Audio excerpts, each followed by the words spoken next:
Sur le Merci Madame la Vice-présidente. Depuis la création des camps de Tindouf sur le territoire algérien, les responsables de Polisario ont principalement ciblé les enfants en les déplacement vers plusieurs pays. Cette situation a marqué le début de la disparition familiale et une rupture identitaire sans précédent dans la région.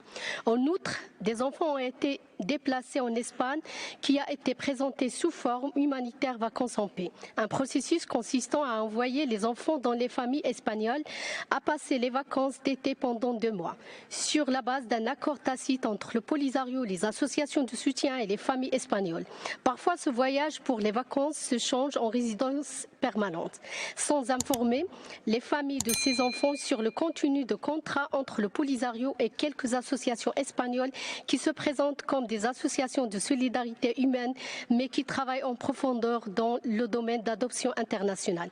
Cette opération engendre des complications psychologiques majeures et des effets profonds sur la croissance et la santé des enfants après avoir été tenus à l'écart de leur famille et contraints de couper leurs liens sociaux sans préparation psychologique et sans fournir à leur famille les informations nécessaires sur les zones d'accueil et la période de temps qu'ils passeront loin de leur famille d'origine. Les réfugiés est censé être couvert de protection à travers la loi algérienne 1215 de 2015 contre toutes les formes de discrimination, de négligence, de violence, mauvais traitement ou tout type d'abus physiques, moral ou sexuel.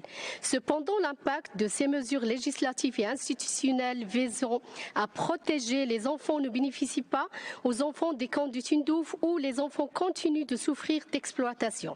En plus de transferts arbitraires et du travail forcé des enfants, le Polisario continue d'exploiter les programmes scolaires pour d'autres fins que les objectifs pédagogiques à travers des contenus qui font l'apologie de la violence, des discours de la haine et qui encouragent le port des armes. Bien que la loi 1215 ait mis encore l'accent sur la protection des droits des enfants victimes des conflits armés, l'Algérie demeure hors contexte de ce qui se passe dans les camps de Tindouf où le Polisario continue à priver des groupes d'enfants de la scolarisation et les contraindre à intégrer ces lignes armées.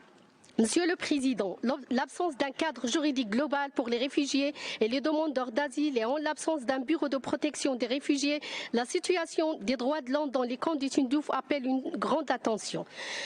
Concernant ces violations, certains constituent des violations flagrantes des droits de l'homme en raison de leur récurrence généralisée et systématique et certains d'entre elles constituent des crimes de guerre en raison de leur gravité, d'où la nécessité d'ouverture d'enquête et d'un monitoring sur place. Merci Monsieur le Président. Merci à vous Madame.